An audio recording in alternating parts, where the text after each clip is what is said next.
in the last part of chapter 12 of the Gospel of Mark, verses 38 to 44, Jesus poses before us two attitudes through two individuals. One is a group, and the group of the religious leaders who wanted to be seen doing good.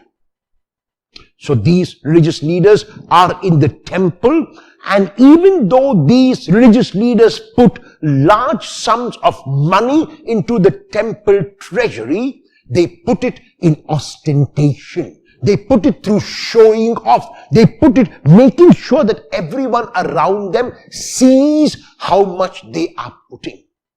And Jesus says, while externally their action seems very impressive, externally their action seems to be very generous, inside there is no generosity at all.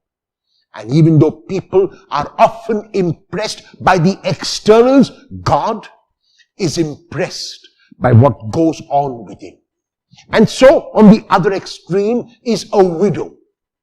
Widows and orphans at the time of Jesus were a very sad group, because the widow would have no husband to defend her in case of any kind of challenge. They were looked down upon. They were looked down upon because they had no support whatever, and so they were often exploited along with orphans. And this widow, who has no means of support, is being forced by the obligation, by what the religious leaders say, to put into the temple treasury even the nothing that she has.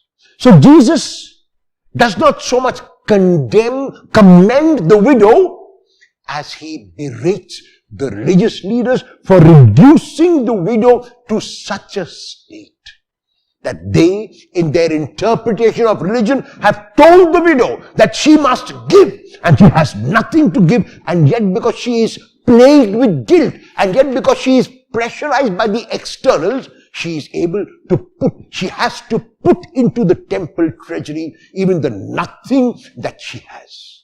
And so Jesus appreciates and admires the widow, but even as he does this, he looks at the religious leaders and asks them if they can change their ways. Very often, our external actions might be beautiful and good, but what is more important is the internal attitude. The German mystic Meister Eckhart says very beautifully, you should bother less about what you ought to do and think more about what you ought to be. Because if your being were good, your works would shine forth brightly. Will you ensure that your being is good so your works can shine forth brightly?